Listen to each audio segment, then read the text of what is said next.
पिछले साल गोरखपुर लोकसभा उपचुनाव के नतीजे ने बीजेपी की मिट्टी पलीत कर दी थी। पार्टी वह सीट हारी थी जिस पर प्रदेश के मुख्यमंत्री योगी आदित्यनाथ का 2 दशकों से कब्जा था। लेकिन समय का चक्र फिर से 360 डिग्री घूमा है। जो प्रवीण निषाद ने उपचुनाव में समाजवादी पार्टी के टिकट पर भाजपा के उम्मीदवार को हराया था, वे अब अपने हाथ में कमल थाम चुके हैं। सबसे बड़ी बात यह है कि प्रवीण जिस निषाद समाज का प्रतिनिधित्व करते हैं, उस समाज के नाम पर बनी पार्टी निर्बल इंडियन शोषित हमारा आम दल निषाद पार्टी भी उत्तर प्रदेश में एनडीए में शामिल हो गया है।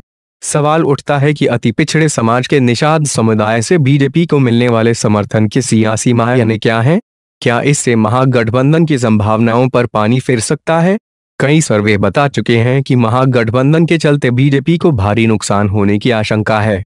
ऐसे में क्या निषाद पार्टी का बदला हुआ नजरिया बीजेपी के लिए दिल्ली की सत्ता तक पहुंचने में संजीवनी का काम कर सकता है? अगर इसका प्रभाव पड़ा तो भाजपा प्रदेश में कितने सीटों पर फायदे में रह सकती है? गोरखपुर में क्या असर पड़ेगा? अगर प्रवीण निषाद बीजेपी में शामिल हुए हैं तो ये बात लगभग तय लगती है कि इस बार वे गोरखपुर में बीजेपी के प्रत्याशी होंगे। यानी उपचुनाव में वे साइकिल पर वोट मांगकर 26,000 वोटों से जीते थे, तो अब की बार हाथ में कमल लेकर मुख्यमंत्री और बीजेपी की खोई हुई प्रतिष्ठा वापस दिलाने का प्रयास करेंगे। आंकड़े बताते हैं कि गोरखपुर में अकेले निषाद समाज के 3.5 लाख वोटर हैं। 2018 के उपचुनाव में प्रवीण निषाद को कुल 4,56,513 वोट मिले थे, जबकि उनके मुकाबले बीजेपी के उपेंद्र दत्त शुक्ल को 4,34,632 वोट मिले थे, जबकि कांग्रेस की उम्मीदवार यहां मात्र 18,858 वोट ही ले पाई थी।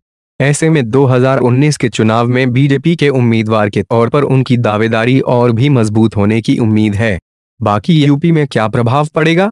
दरअसल परंपरागत तौर पर निषाद समाज को बीजेपी का ही समर्थक माना जाता था, लेकिन उपचुनाव के परिणाम ने प्रदेश में पार्टी की जमीन हिला दी थी। एक आंकड़े के मुताबिक प्रदेश में करीब 14% निषाद, मल्लाह, केवट, बिंद, बेलदार और बिंद जातियां हैं, जिन पर निषाद पार्टी का खासा प्रभाव माना जाता है। जानकारी के मुताबिक गोरखपुर के अलावा उससे सटे महराजगंज, देवरिया, जौनपुर, बांसगांव और वाराणसी समेत 15 से ज्यादा लोकसभा सीटों पर इस समाज किसी भी उम्मीदवार की हार जीत पर बड़ा रोल निभा सकते हैं।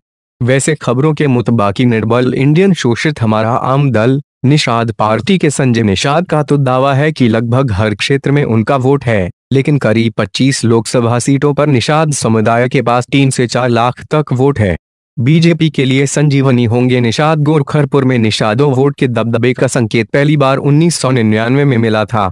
उस चुनाव में योगी आदित्यनाथ जीते तो थे, लेकिन उनकी जीत का अंतर महज 7,000 वोट के करीब था, क्योंकि उस चुनाव में उनके खिलाफ समाजवादी पार्टी के टिकट पर पूर्व मंत्री जमुना निषाद मैदान में थे। 2018 आते आते यह चुनौती इतनी बड़ी हो गई कि भाजपा के लिए अजय लगने वाला गोरक्षनाथ पीठ का ये किला ध्वस्त हो गया।